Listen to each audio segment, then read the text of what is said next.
Simple recipes with गौरीमध्ये सर्वांचे मनापासून स्वागत. आज आपण एका पौष्टिक भाजीचा पराठा तयार केलेला आहे. तर ती भाजी कुठली हे बघूयात. शेवग्याच्या झाडाची ही फांदी मी तोडून आणलेली आहे. जिथे मी राहते तिथे मला ही सहज अगदी मिळते. त्यामुळे मी येता जाता जेव्हा हाताला लागेल तेव्हा ही फांदी तोडून घरी आणत असते आणि वेगवेगळ्या प्रकारे याचा वापर करत असते. तर कवळी असल्यामुळे याची पानं अगदी सहज निघतायत. याप्रमाणे ही पानं सगळी मी काढून घेणार आहे आणि याला बारीक छान चिरून घ्यायचं आहे. ही भाजी खूप पौष्टिक असल्यामुळे आठवड्यातनं एकदा तरी नक्की ही खाल्ली गेली पाहिजे. तर याचा पराठा करण्यासाठी मी इथे एक वाडगाभर गव्हाचे पीठ घेतलेले आहे. यामध्ये चिरलेली बारीक भाजी घेतली आहे. तुम्ही कोणत्याही पालेभाजीचा वापर करू शकता. आलं लसूण पेस्ट, हळद, मिरची पावडर, चाट मसाला किंवा धणे जिरे पूड घातलीत तरी चालेल. चवीपुरते मीठ आणि एक चमचाभर तूप घालून हे छान सुक्कच आपल्याला आधी मिक्स करून घ्यायचे आहे. मिक्स करून झाल्यावर आता यामध्ये आपल्याला थोडं थोडं करून पाण्याचा वापर करून पीठ मळायला घ्यायचे आहे. सुरुवातीलाच एकदाच पाणी असं ओतून घ्यायचं नाहीये. जसं लागेल तसं पाणी ओतून हे पीठ जसं आपण चपातीसाठी किंवा पुरीसाठी मळतो तसं मळून घ्यायचं आहे. अगदीच घट्ट किंवा अगदी नरम असं मळायचं नाहीये. पीठ मळून तयार झालेलं आहे. तुम्ही बघू शकता अगदीच घट्ट किंवा अगदीच सॉफ्ट असं मी मळलेलं नाहीये. आता याचे गोळे करून घेऊयात. एक गोळा पोळपाटावर पीठ लावून मी घेतलेला आहे. ह्याची आपल्याला नॉर्मल जशी आपण चपाती लाटतो तसा पातळ एक गोलाकार चपाती लाटून घ्यायची आहे. कारण आपल्याला याच्या घड्या घालायच्या आहेत. लच्छा पराठा टाईप आपण बनवत आहोत. त्यामुळे त्याच्यासाठी एक पातळ चपाती मी लाटून घेतलेली आहे. आता यावर थोडेसे तूप लावून घ्यायचे आहे. तूप किंवा तेलाचा वापर केलात किंवा बटर वापरलं तरी सुद्धा चालेल.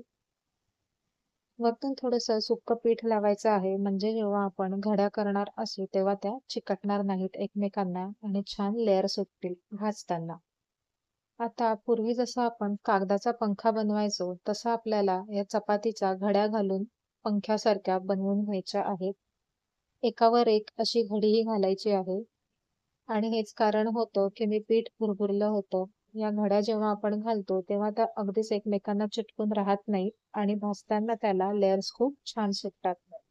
आता थोडंसं हाताने खेचायचं आहे आणि एका बाजूने रोल करायला सुरुवात करायची आहे.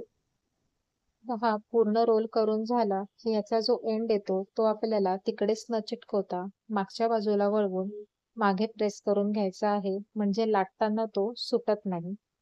आता पुन्हा एकदा याला पिठामध्ये बुडवून घ्यायचं आहे आणि जसा आपण नॉर्मल पराठा लाटतो, ज्या जाडीचा तुम्हाला पराठा आवडत असेल, त्या जाडीमध्ये हा पराठा लाटून घ्यायचा आहे. अगदी पातळ करू नका, नाहीतर तो वातळ किंवा चिवट लागतो खाताना. थोडा जाडसर असाच पराठा ठेवायचा आहे. तर बघा, याहून जास्त पातळ मी लाटणार नाहीये. हा पराठा इथे लाटून तयार झालेला आहे.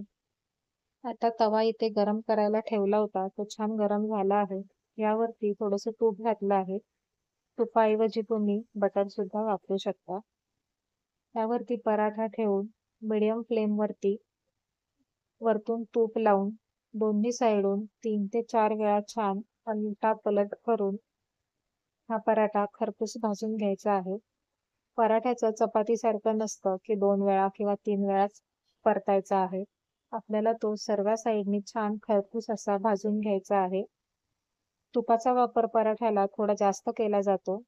तुम्हाला जर आवडत नसेल तर तुम्ही थोडं कमी तूप वापरून सुद्धा पराठा भाजून घेऊ शकता. तर हा पराठा आता आपला दोन्ही साइडून छान शेकला गेलेला आहे. मुलांना जर पराठा आवडत नसेलच खायला तर तुम्ही एखाद वेळी चीज वगैरे टाकून सुद्धा त्यांना देऊ शकता. त्यामुळे पालेभाज्या त्यांच्या पोटात जातात.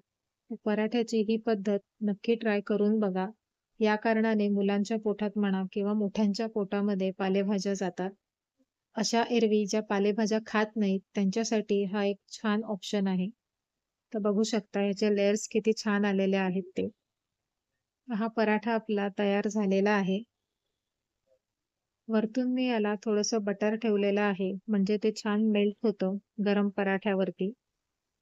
मुलांना आवडीसाठी तुम्ही वरती चीज सुद्धा किसून देऊ शकता किंवा बटर असं वरती लावून जरी खायला दिलं तरी खूप छान लागतो टेस्टला. तर आजची रेसिपी कशी वाटली हे कमेंट करून नक्की कळवा. रेसिपी आवडली असेल तर लाईक करा, शेअर करा आणि अशाच सिंपल आणि सोप्या रेसिपीज बघण्यासाठी सिंपल रेसिपीज विथ गौरी या चॅनलला सबस्क्राईब करा.